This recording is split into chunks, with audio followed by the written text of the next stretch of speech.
Saya memiliki 3 hotel kecil, hanya bintang 3, di kota kecil seperti Cepu, di Puncak, dan kota Subang. Beberapa waktu yang lalu, di mana dalam kesempatan rapat tahunan, saya berkumpul dengan para GM hotel tersebut. Sebuah kebiasaan saya ketika diskusi bebas adalah bertanya, beri saya $1 million question. $1 million question adalah pertanyaan yang bernilai jutaan dolar. Kalau bisa kita jawab, di setiap bisnis pasti ada yang namanya kendala, atau constraint, atau pain point, bukan? Nah, apa itu pain point? Saya bahas sekilas. Pain point adalah masalah yang kalau kita selesaikan akan mendapatkan nilai juta dolar. Dan untuk menyelesaikan pain point tersebut adalah dengan menemukan jawaban. Jadi bulat kan? Kita bahas pain point di sesi lain. Sekarang tentang $1 million question di dunia hospitality yang akan saya lontarkan kepada para GM tersebut. Ketiganya rupanya punya masalah tersebut sudah di bawah sadar karena mereka bertiga dengan cepat menjawab pertanyaan saya tersebut. Mengalir spontan. Artinya memang sudah ada di bawah sadar mereka lama akan pertanyaan tersebut. Salah satu GM berkata, rasanya yang paling penting adalah bagaimana menjual kamar yang kosong di hari sepi. Kan kita semua tahu kalau hari Jumat, Sabtu, Minggu atau hari libur nasional, hotel tanpa promosi 60-80% bisa terjual penuh. Tapi kalau hari Senin sampai Kamis, sering hanya 20% saja kamar laku dan 80% kosong. Jadi apalagi lokasi kita agak dalam atau agak jauh dari keramaian, udah susah jualan yang 80% kamar tadi. Oke, saya mengangguk dan berkata, ada lagi yang lain? Kemudian satu orang GM melanjutkan perkataannya. Saya ingin ada alat atau aplikasi yang bisa menunjukkan dalam radius 2 km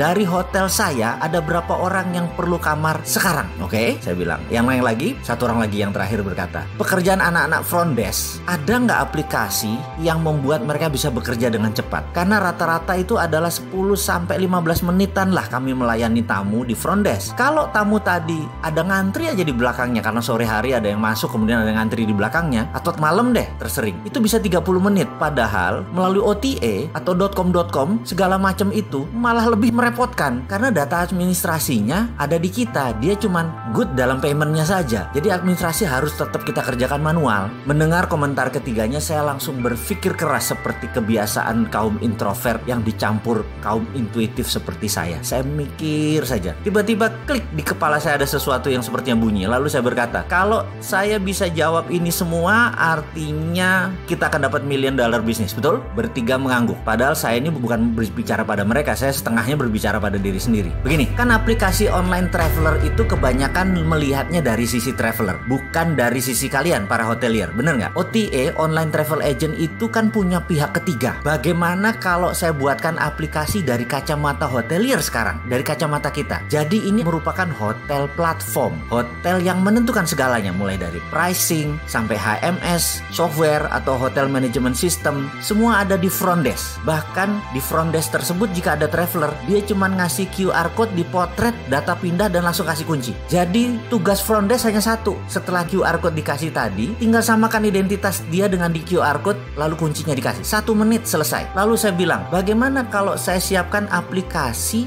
di mana kalau traveler cari kamar, nggak usah jauh-jauh hari nyari kamar. Pada saat dia lagi butuh kamar, dia tinggal pencet aplikasinya on di aplikasinya, maka secara otomatis aplikasi itu akan menyebar ke seluruh hotel yang terdekat dalam jarak 2 atau 3 km. Dan semua hotel yang mendapatkan info dari traveler tadi yang sedang cari kamar, hotel lah yang ngebid atau yang menawarkan ke traveler tersebut. Mau nggak 200.000 saya jemput? Mau nggak 200.000 nggak pakai breakfast? Karena kebanyakan kan mereka butuh kamarnya cuma semalam. Karena kita mencari orang-orang yang memang perlu kamar saat ini. Logikanya adalah sama persis ketika kita cari makan melalui GoFood. Anda pencet menu, lalu tersebarlah informasi tadi kepada supir ojek. Lalu para supir ojek itu duluan ngebid ngambil order tersebut. Ini juga sama. Hotel duluan ngebid ke kita. Dengan demikian traveler akan mendapatkan harga terbaik, terdekat, termurah, tercepat. Kamar kosong malam langsung terisi. Traveler dapat harga murah karena masuknya bisa sore dan malam hari, nggak usah 24 jam. Dimana dulu late traveler itu ditembak sama hotel. Jadi sekarang late traveler dapat murah. Kita pun bisa mendapatkan kamar cepat karena saat ini anak-anak muda itu kaum milenial tuh price savvy namanya. Kamarnya maunya 200 ribuan, nginepnya nggak mau mahal tapi HP-nya 15 juta plus bawa kamera lagi. Dengan demikian nginep jadi murah, jadi cepat, dan merubah kebiasaan orang bertransaksi melalui OTA. Karena sekarang ini bukan OTA tapi hotel platform. Anda yang nentuin. Bagaimana?